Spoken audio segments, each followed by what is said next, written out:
Bien, el esquema que he planteado allí es para, habíamos visto 4 casos, A, B, C y D.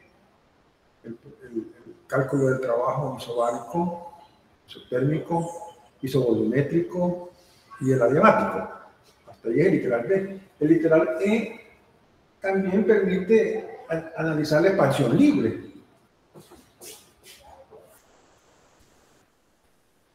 Una expansión requiere un incremento en el volumen. La expansión es cuando el volumen aumenta y la compresión cuando el volumen disminuye. En este caso, la expansión es libre. ¿Por qué? Porque la expansión del gas se realiza contra el vacío. ¿Qué tengo en este primer esquema? Tengo un recipiente que está separado acá por una membrana.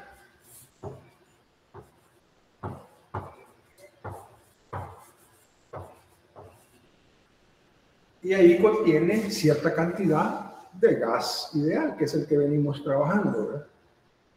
Resulta que en el compartimiento donde está el gas, ahí no entra ni sale calor, que es una forma de transferir la energía al sistema. Y el otro compartimiento está solo, no tiene gas, y hay vacío. Entonces, cuando esta membrana se rompa, de alguna manera se quita o se rompe, entonces, ¿qué es lo que va a suceder? El gas se expande y ocupa todo el espacio disponible, una propiedad de los gases. De tal manera que esa expansión se vive en el vacío y por lo tanto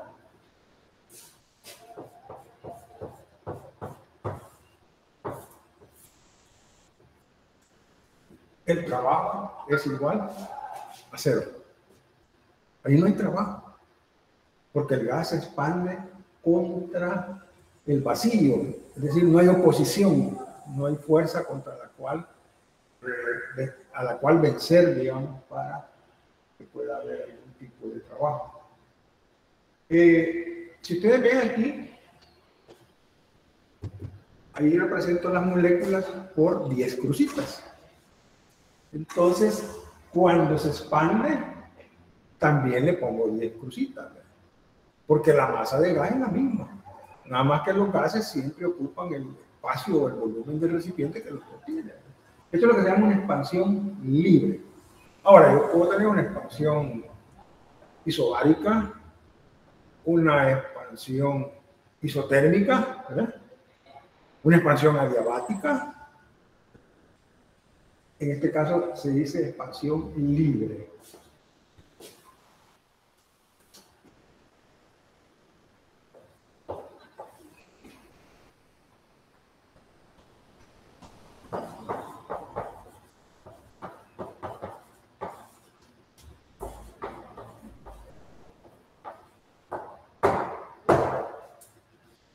Está otro proceso que nos interesa, ¿verdad? Ver cómo es el trabajo, que se llama proceso cíclico. Hay procesos que inician en un punto y terminan en el mismo punto, es decir, son de trayectoria cerrada. Eso es un ciclo. En una gráfica, ve,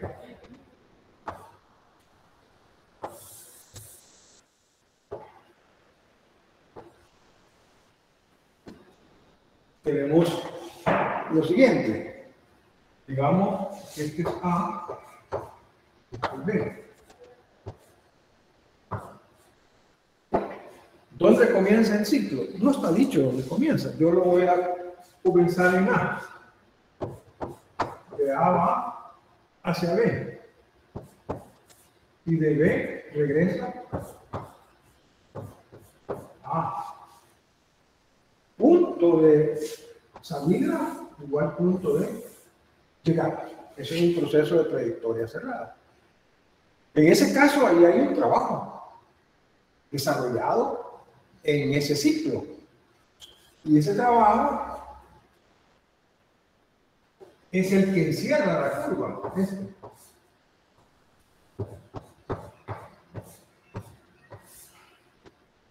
Ese trabajo es el trabajo que encierra la curva. ¿Ya? Entonces ahí, ¿por qué es así? Porque si yo hago una gráfica,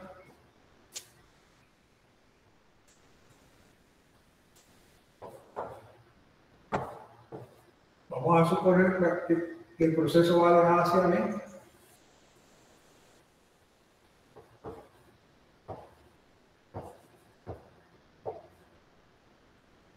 El trabajo desarrollado desde A hacia B es el área bajo la curva.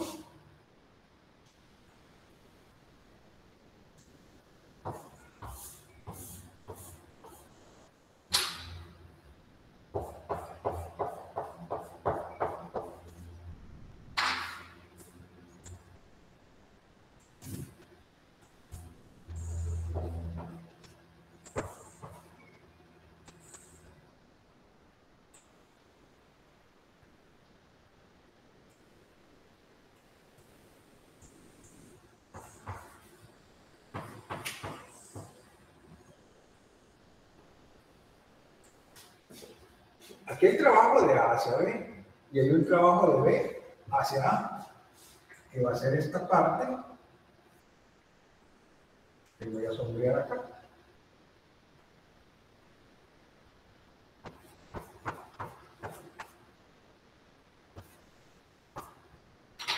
Este es el trabajo de BA. El trabajo total, el trabajo neto, el trabajo del ciclo va a ser la diferencia de esta área con esta, que es esta. ¿Ve? Entonces, mientras en los procesos el trabajo es el área bajo la curva, en los ciclos el trabajo es el área que encierra la curva. Y allí muchas veces jugamos con figuras de tipo geométrico, rectángulos, triángulos, trapecios, círculos, áreas que nosotros ya conocemos. Es una forma muy fácil de poder calcular ese trabajo sin necesidad de integrar. Entonces, el proceso cíclico es un proceso de trayectoria cerrada. Por ejemplo, si nosotros estamos diciendo que el trabajo es esto,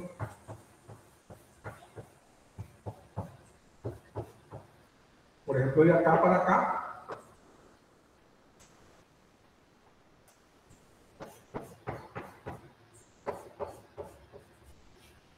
ahí aumentó el volumen. Al aumentar este volumen, ese valor es positivo y el trabajo es negativo. O sea que el trabajo de A a B es negativo. Pero en el trabajo de B a A se disminuye el volumen. Este va a ser negativo, con este menos, este va a ser más. Entonces, este trabajo de B a A es negativo. Este es este. Este es este. Entonces, ¿cuál área es más grande? La que tenemos del trabajo de A hacia B. Por lo tanto, el trabajo neto va a ser negativo.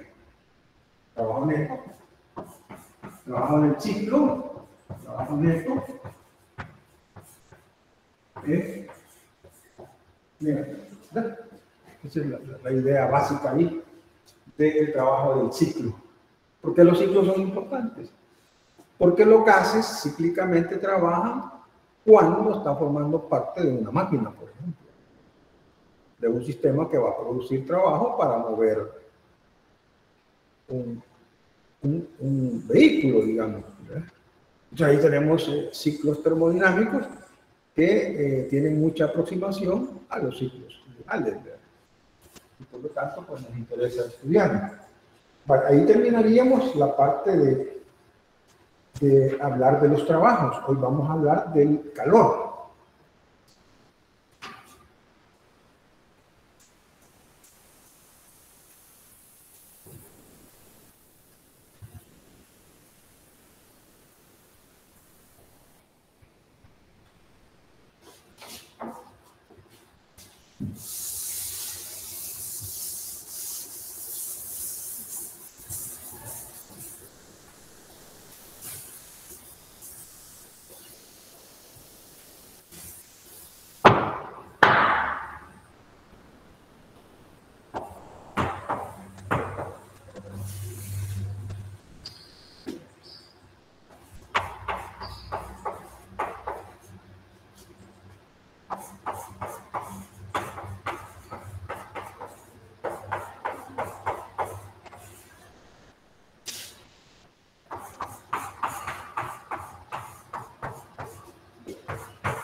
Bien.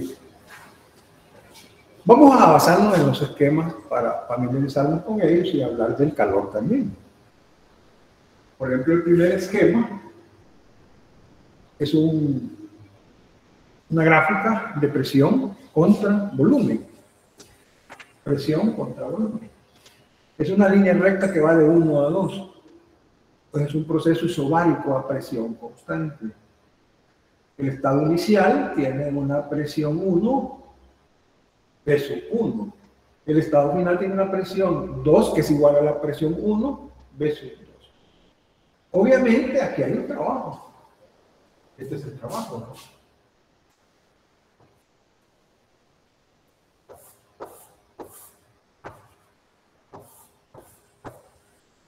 Aquí el trabajo es 0. Porque es isovolumétrico, no hay área bajo la curva. Y en el proceso isotérmico, este sería el trabajo.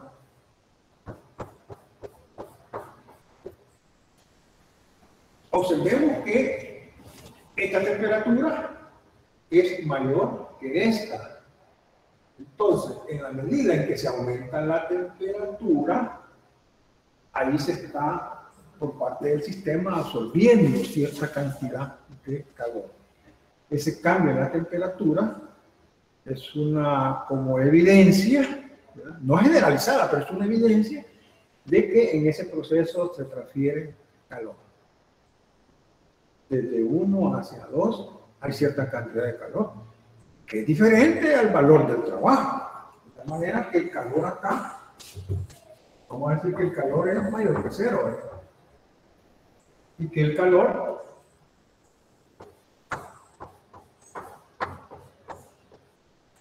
es diferente del valor del trabajo, por supuesto que es diferente.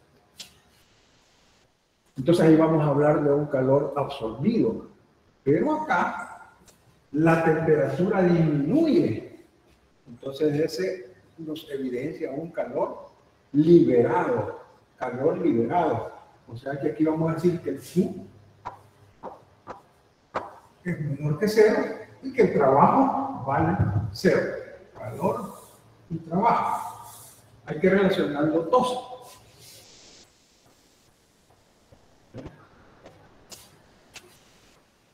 Hay que relacionar los dos. ¿Por qué? Porque hemos dicho que el calor y el trabajo son dos formas de energía que se transfieren del sistema al entorno o viceversa. Y esa forma de energía, en un momento dado, van a alterar la energía propia del sistema, que es el gas. O sea, el gas tiene moléculas. Las moléculas se mueven, tienen energía cinética. Por lo tanto, el gas tiene una energía a su interior que se conoce como energía interna. Esa energía interna va a manifestar cambios cuando le adicionemos calor y trabajo al sistema. Cuando le adicionemos trabajo y calor al sistema. Ahora, siempre que cambie la temperatura es una evidencia de que hay calor. Sí, pero puede transferirse el calor al sistema aún sin cambiar la temperatura. Lo hace acá. Aquí el valor del calor es igual al valor del trabajo. Cuando pongo esas barras es tomándolo como signo positivo. El valor absoluto de una cantidad es positivo. De tal manera que la temperatura es constante. Entonces, la única forma de que pueda existir este trabajo acá es que el sistema tenga que absorber calor y que todo el calor se transforme en trabajo. Según la primera ley es posible eso, de que todo el calor se transforme en trabajo. Entonces, tanto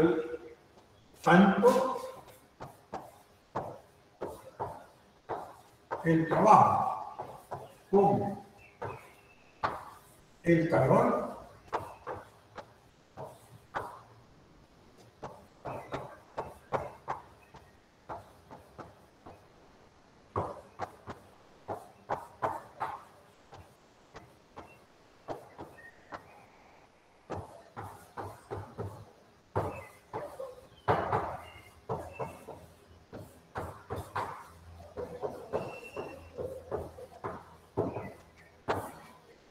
Lo que nosotros llamamos trayectoria es el proceso. Esta es una trayectoria para el proceso isobárico. Esta es una trayectoria para el proceso isocórico. Esta es una trayectoria para el proceso isotérmico. Entonces dice, tanto el trabajo como el calor dependen del proceso termodinámico, que es lo que llamamos trayectoria. Bien, si al sistema se le puede adicionar estas formas de energía, entonces el sistema termodinámico, ¿verdad? Por ejemplo, si el sistema absorbe calor, si el sistema libera calor, si se hace trabajo sobre el sistema, nosotros lo tenemos negativo, o el sistema hace un trabajo.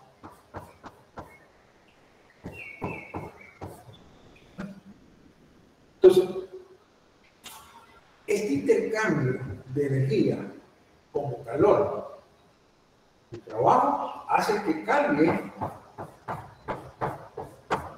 la energía que poseen las moléculas que están acá, formando parte de ese gas ideal, y las moléculas están en movimiento, ¿verdad? Tienen energía cinética, tienen una posición relativa, tienen una energía potencial molecular, ¿verdad? Pero la mayor incidencia es que a determinada temperatura poseen una energía. Esta energía se llama energía interna. Le ponemos de su índice INT. El nombre está bien colocado porque es al interior del sistema. Es debido a la estructura molecular que posee el gas. Debido a la estructura molecular que posee el gas, posee una energía interna. Más que hablar de energía interna, nos interesa hablar de los cambios de energía. ¿Sí?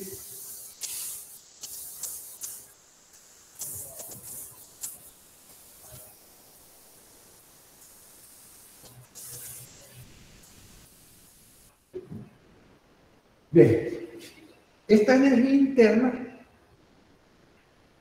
depende de quién, depende de la temperatura.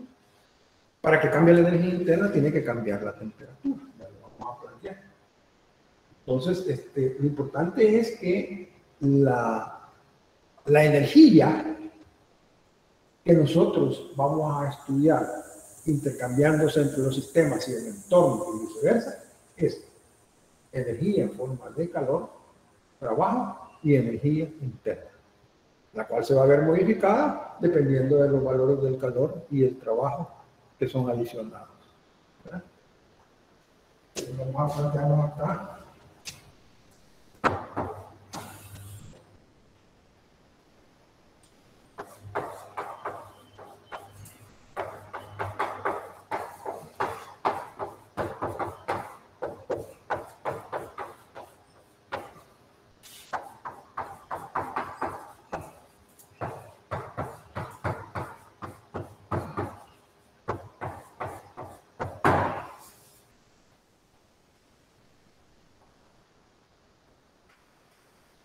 La ley cero de la termodinámica está asociada a la definición de temperatura, o sea que se relaciona con la temperatura. La primera ley de la termodinámica se relaciona con la energía interna.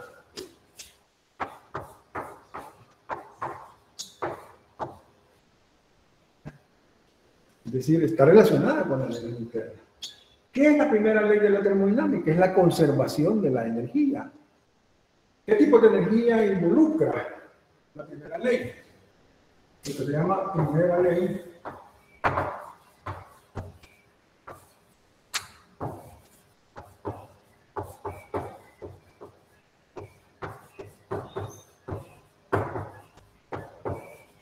bueno, aquí involucra calor, involucra trabajo, involucra energía interna. Pero más que la energía interna nos va a interesar el cambio de energía. El cambio de energía interna. La energía interna está en función de la temperatura.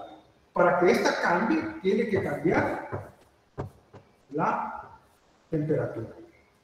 Para que cambie la energía interna, tiene que cambiar la temperatura. Si cambia la temperatura, las moléculas adquieren mayor energía cinética. Y al adquirir mayor energía cinética, por supuesto que la energía interna se ve modificada. Bien. Entonces vamos a decir que la primera ley relaciona tres formas de la energía: trabajo, calor y energía interna. La energía interna, el cambio de energía interna, siempre va a ser el valor final, interna, menos el valor inicial.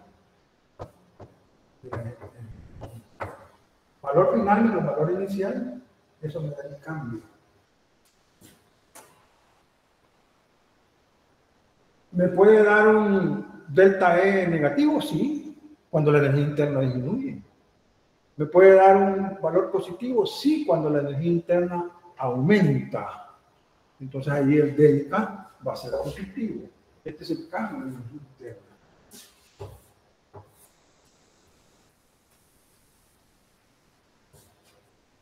La energía interna resulta que no depende de la trayectoria, solo depende del estado inicial y del estado final. Es decir, el cambio de energía interna tiene un estado inicial y un estado final. Es decir, no depende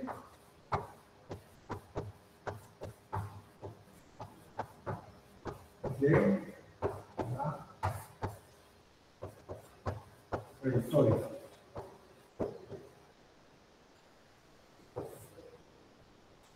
Ojo, cuando digo trayectoria, me estoy refiriendo, ya lo dije acá, al proceso termodinámico. No depende del proceso termodinámico. Entonces, ¿de qué depende? Depende del estado inicial, porque ahí tiene una temperatura. Y depende del estado final, porque ahí tiene otra temperatura. Si cambió la temperatura, entonces cambia la energía interna. Entonces, no depende de la trayectoria, solamente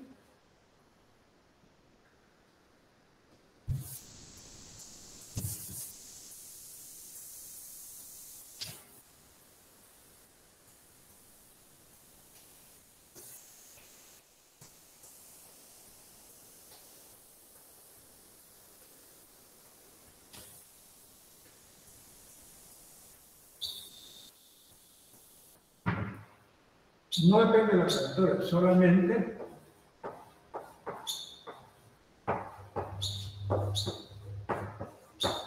depende del estado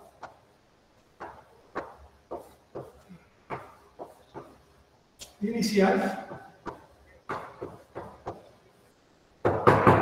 y final.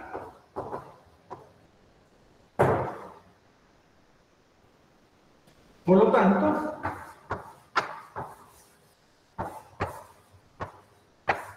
se dice que es una función de estado.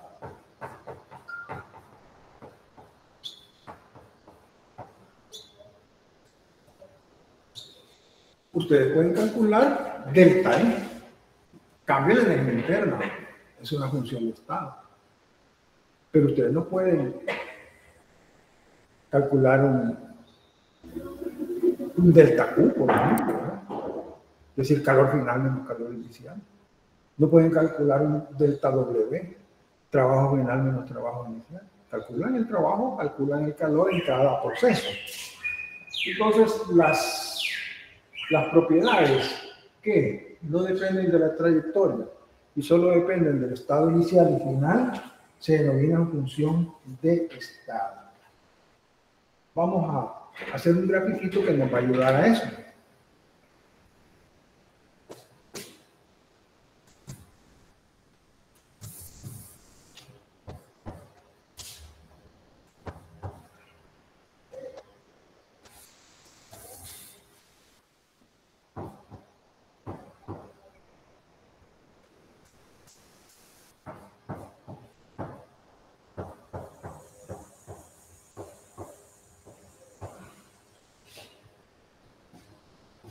Vale.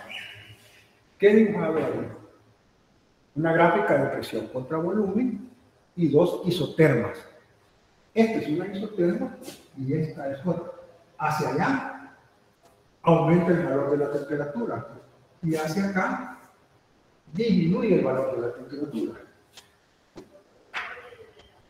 Yo aquí tengo este punto y este punto. Ese punto le voy a poner I, que es el estado inicial. Y a ese le voy a poner F. Por supuesto que aquí hay un volumen, hay una presión, hay una temperatura, y lo que tengo aquí es un gas ideal que posee una energía interna en esta.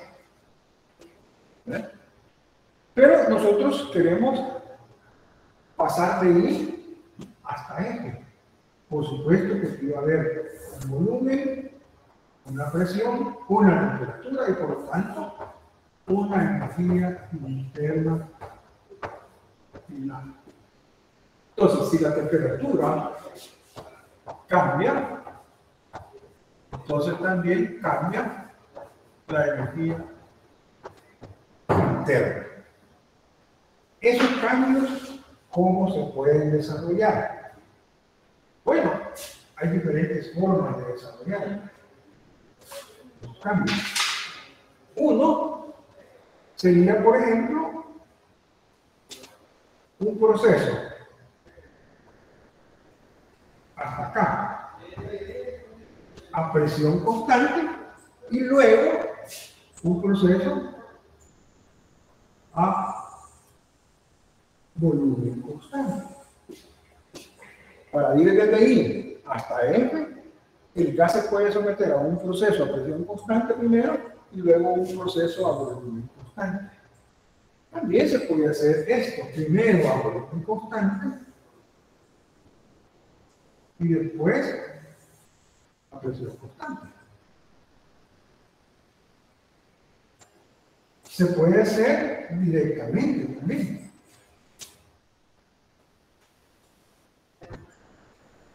Y esto que me va a representar una forma irregular, hipotética, de poder llegar al estado final. Estas son las trayectorias.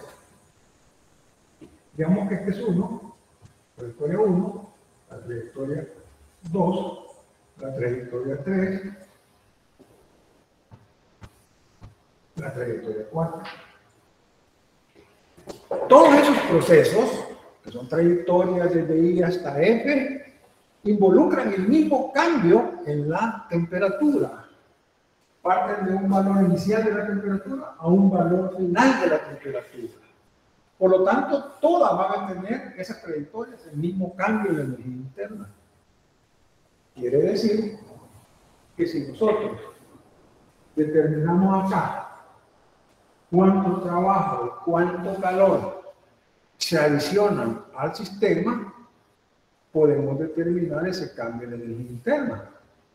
Pero como ese cambio no depende más que del estado final del estado inicial, se dice que si yo calculo Q más W para la etapa 1, esto va a ser igual a Q más W para la trayectoria 2, igual al Q más W en la trayectoria 3. Y esto, Q más W en la trayectoria 4. Estas dos energías adicionadas o extraídas en su momento en el sistema son iguales, porque tienen un punto inicial y un punto final común, que se llama cambio de energía interna. Es decir, todos van a cambiar el mismo delta T y por lo tanto tendrán el mismo cambio en energía interna. ¿Y esto cómo se determinó? Esto se determinó experimentalmente.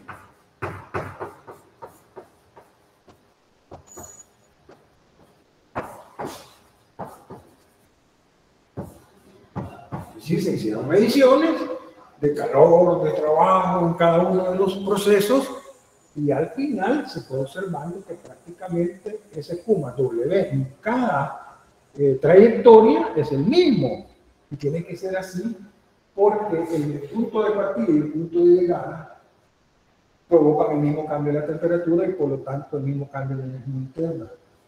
Quiere decir que esas observaciones, esa experimentación permitió plantear una expresión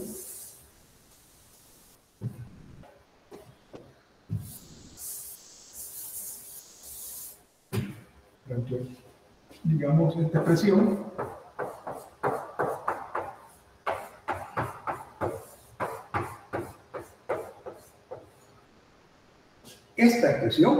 esto es lo que se llama primera ley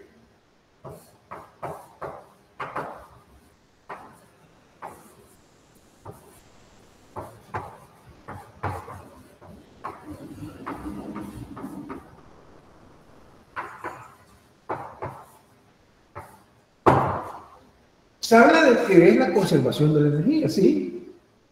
La conservación de la energía, hemos dicho que el calor, el trabajo son dos formas de transferir energía entre el sistema y el entorno y viceversa. Y ese cambio en la energía interna no es igual a la energía interna, es igual al cambio, porque cuando pasamos de acá para acá, cambia la temperatura, aumentó la temperatura, eso va a hacer que aumente la energía interna. Podemos poner esto, ¿sí? La energía interna final menos la energía interna inicial es igual a Q más W. También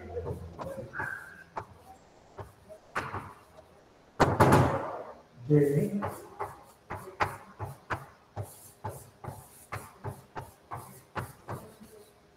en forma diferencial, ¿verdad? Es decir, un pequeño cambio en la energía interna es la suma de los cambios en la energía adicionada en forma de calor y de trabajo. Son pequeños valores, pequeñas cantidades. O sea, la energía interna va a cambiar un poquito si nosotros adicionamos un poquito de calor y trabajo como formas de energía transferibles, ¿verdad? Y esto, digamos,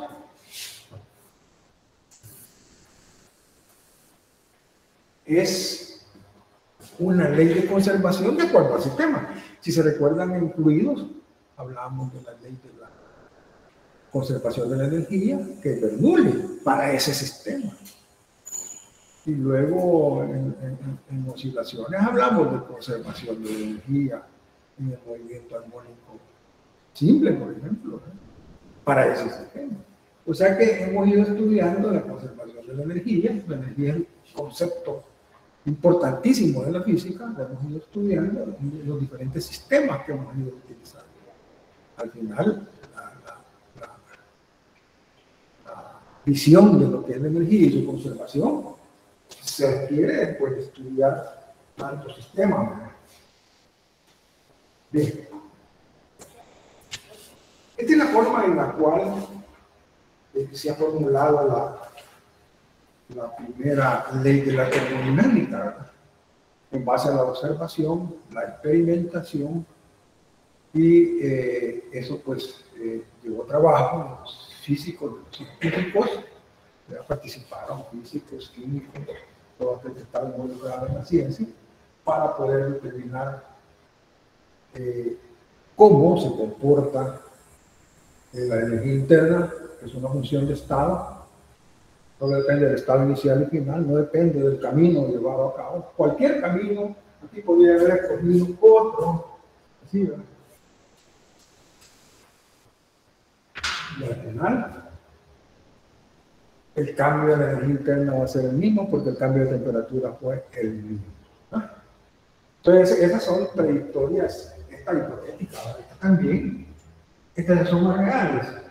Presión constante, volumen constante. volumen constante, presión constante, y aquí pues directamente, dice uno, desde I hasta F, directamente. Aquí no va directo, porque primero es un proceso a presión constante y después a volumen constante en ese proceso, para llegar al estado final. Vamos a ver cómo se aplica la primera ley para los casos que hemos visto. Para los casos que nosotros hemos visto, vamos a ver cómo aplicar la primera ley.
Bien, el contenido se llama 6-8 aplicaciones de la primera ley a diferentes tipos de procesos.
Bien, primero el proceso isobárico. La presión es constante, ¿verdad? ¿Qué es lo que hago? Primero escribo la expresión de la primera ley.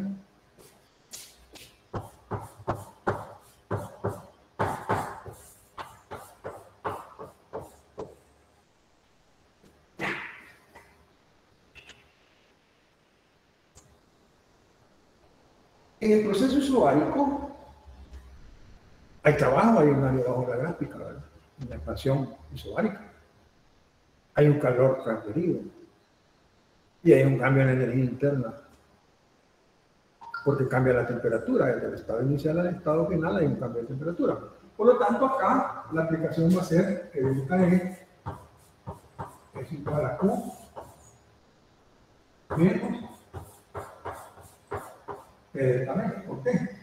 Porque el trabajo lo calculamos y dijimos que era esto.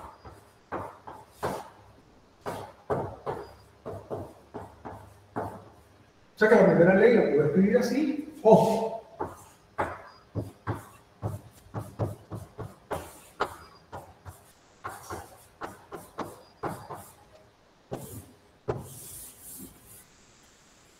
En el proceso isobárico están involucradas las tres formas de la energía: calor, trabajo y cambio de energía interna, las tres. Entonces, ¿de qué se trata cuando yo voy a aplicar la primera ley a un proceso isobárico? Escribirla de esta manera. O sea que yo voy a saber cómo es la expresión del trabajo que ya lo calculamos aparte. Yo no tendría que calcularlo en este momento.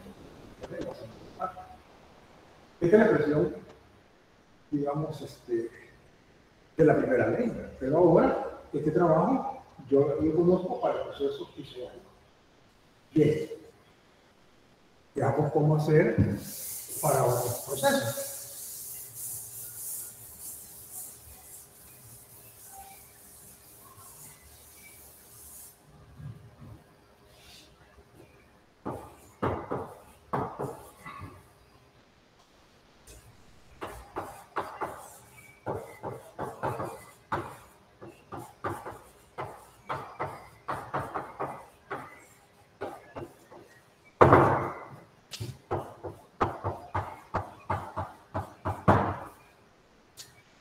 Entonces aquí ponemos, si no cambia,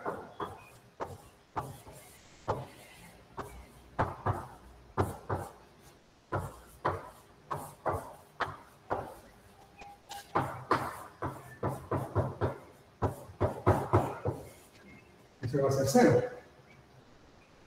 Entonces, delta E es igual a Q más W. Pero resulta que este delta E vale 0, por esa razón. ¿Qué es lo que me va a quedar acá? Que menos Q es igual a W. Esa es la expresión de la primera ley ya en el proceso isotérmico. Porque el delta E vale 0, eso ya lo debo de saber, porque si no cambia la temperatura, no hay cambio en la energía interna. No hay cambio en la energía interna. ¿Tengo alguna expresión para el trabajo isobárico? Sí, ¿verdad? Pero W es igual a menos NRT, la variable natural de esos dos. O sea que al final voy a poner menos Q igual a menos NRT, la variable natural de esos dos.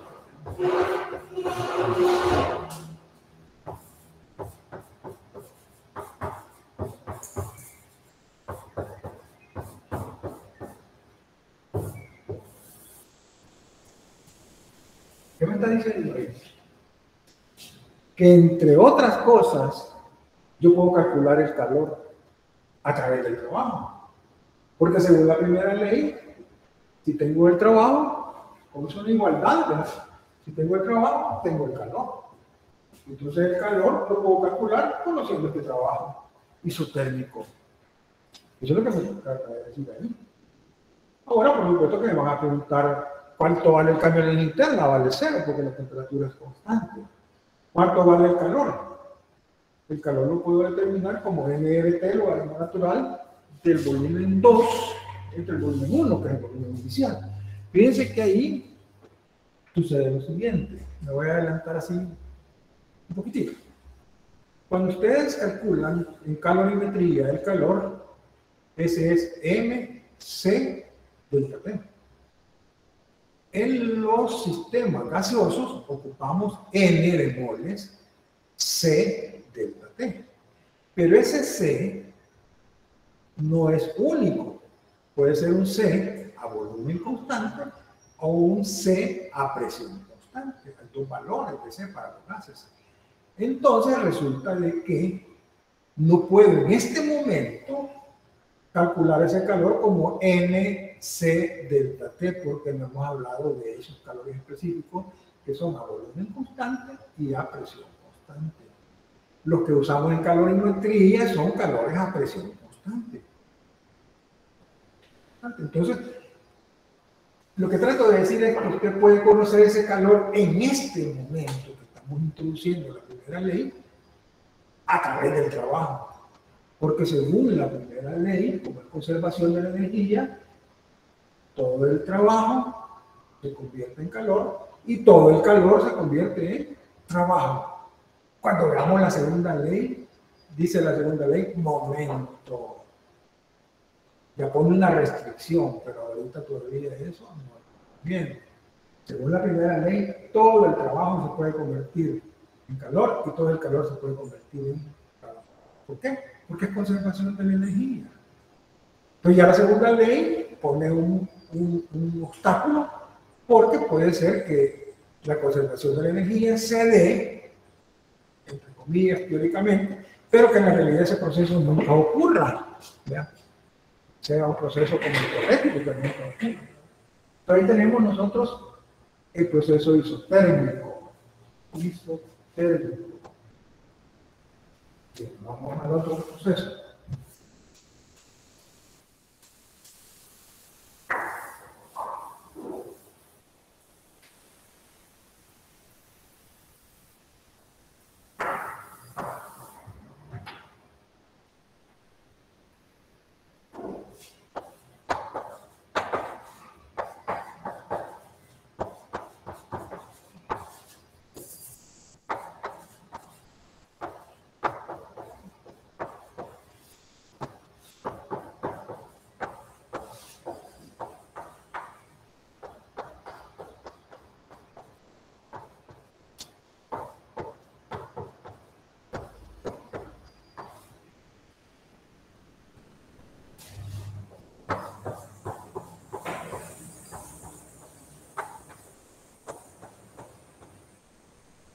En los procesos isovolumétricos,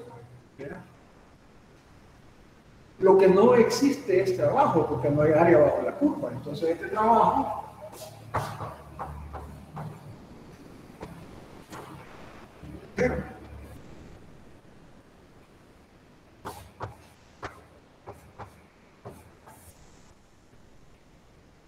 el cambio de energía interna es igual a Q. Pero también puedo ponerlo algebraicamente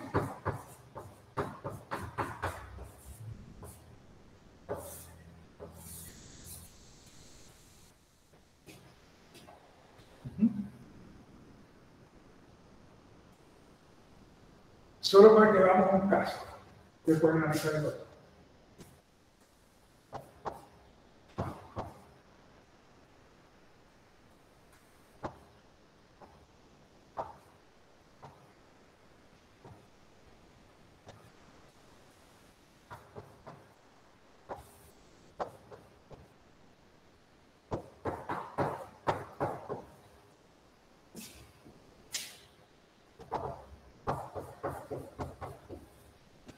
Ahí tengo un proceso isovolumétrico. La temperatura disminuye. ¿Qué es lo que pasó ahí? Disminuyó la energía interna. Como esto es una igualdad, necesariamente tiene que haber liberación de calor. Porque estoy pasando de una temperatura mayor a una temperatura menor. Entonces se presume, decíamos al inicio, ¿verdad? Antes de esto, se presume que hay una liberación de calor, y aquí lo estamos comprobando. ¿Qué pasa si ahora este sistema lo tenemos al revés?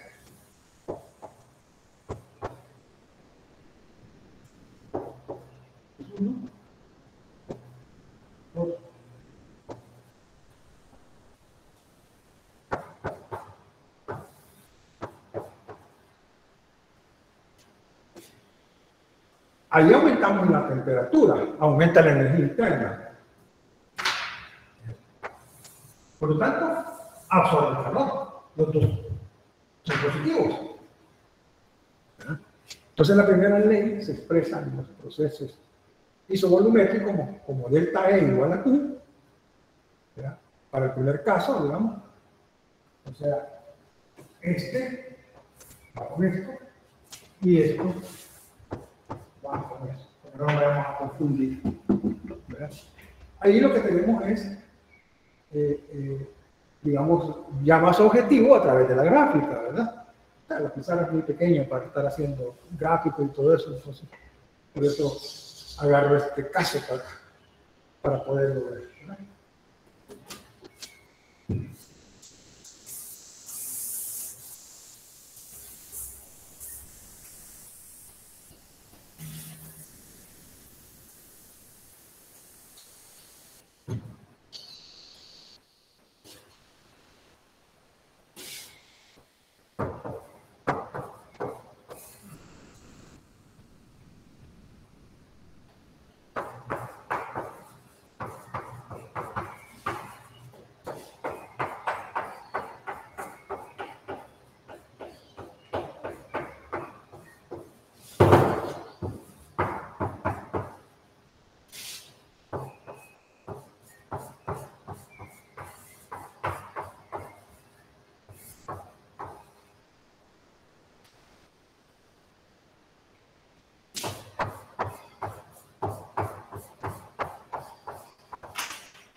Esa es la forma que toma la primera ley para el proceso adiabático.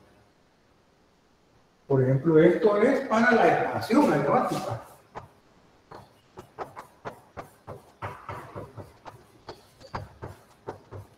Y esto es para la compresión adiabática.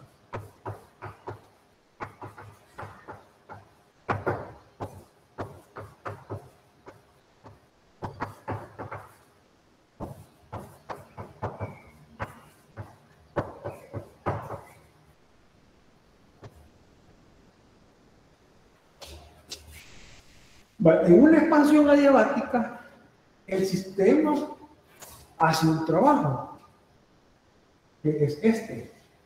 ¿De dónde saca la energía? De la energía interna. No hay más. Esta energía le provee la energía necesaria para hacer trabajo. El trabajo que hace este sistema, ¿no?, es negativo. Y lo hace a expensas de la energía interna. La va a tener que disminuir. La va a tener que disminuir. Porque la energía se impulsiona. Es decir, si yo tengo, digamos, cierta cantidad de energía interna, porque ha habido un cambio en la temperatura en ese proceso, por cierto, la energía interna disminuye porque disminuye la temperatura. Entonces, esa disminución en la energía interna la va a necesitar o la va a ocupar para hacer trabajo, porque no tiene contribución de calor. Y lo mismo cambia. En la compresión, el trabajo es positivo. Entonces ahí lo que va a hacer es incrementar la energía interna, porque toda esta energía se va a acumular en el sistema. Eso va a provocar un aumento en la energía que ha tenido el sistema. Entonces aquí acumula. Y aquí hace uso de la energía del sistema para hacer trabajo. ¿Cuánto trabajo va a dar aquí? Depende de la cantidad de energía interna que tenga. Es decir, no me puedo comprar un par de zapatos de $120 con $10. Por supuesto que no. Entonces la energía necesaria para hacer trabajo va a depender de cuánta tiene acá disponible, porque no tiene ingresos de esta manera.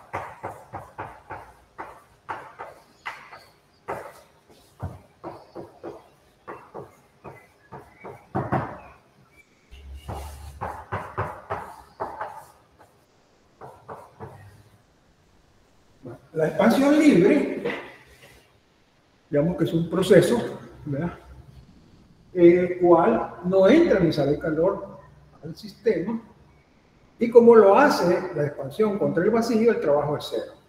Planteo la primera ley.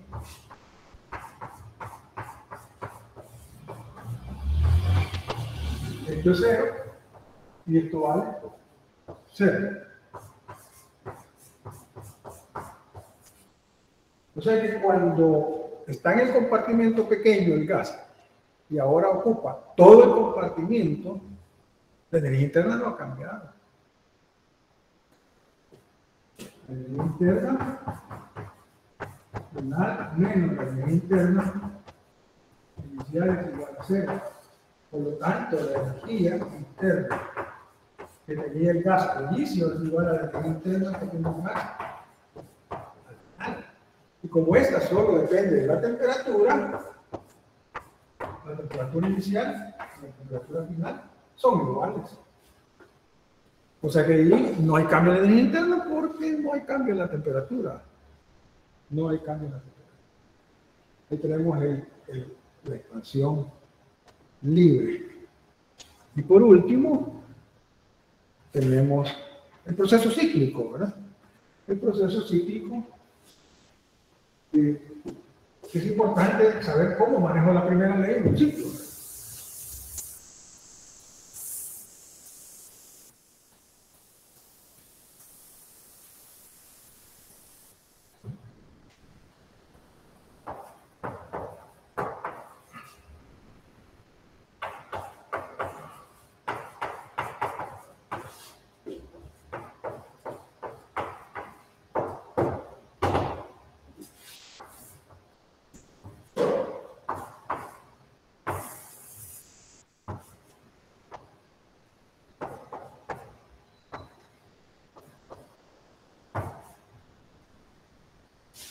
El ciclo lo voy a comenzar acá. Va hacia B. Y de B hacia A. Aquí hay una isoterma. Y aquí hay otra isoterma. Por supuesto que aquí hay más isotermas. Pero resulta de que el punto de partida es igual al punto de llegada, ¿verdad? En un ciclo, el punto de partida es igual al punto de llegada. Entonces las temperaturas van a ser iguales y por lo tanto el cambio de energía interna del ciclo, se lo voy a poner así, ¿verdad? Es igual a 0, porque si comenzó acá, hace este proceso de AVE y luego este proceso acá, donde inicia y termina un proceso de trayectoria cerrada, el cambio es 0. La primera ley dice que delta E del ciclo es igual a Q del ciclo más W del ciclo. Este va a ser 0. O sea que al final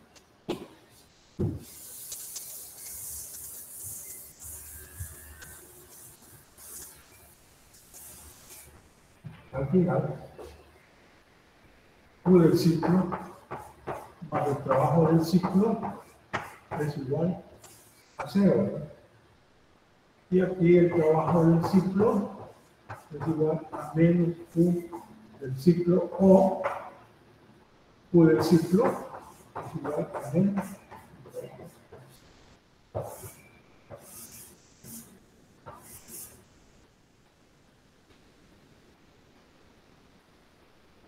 En los ciclos, cuando hacemos el cómputo de las energías, cambio de energía interna, calor y trabajo para cada proceso, al final tenemos que totalizar. Eso es un balance. O sea, este es un balance. El valor numérico que me da el trabajo tiene que ser igual al valor numérico del calor, nada más que consigo cambiado. O sea que aquí no puedo, si obtengo 2000 acá, esto me va a dar menos 2000 joules. Si aquí obtuve esto primero y me da 2000, este va a ser menos 1000 joules. Es un balance que tiene que cuadrar. Bien, ahí estamos con los contenidos que había que cubrir hasta esta clase.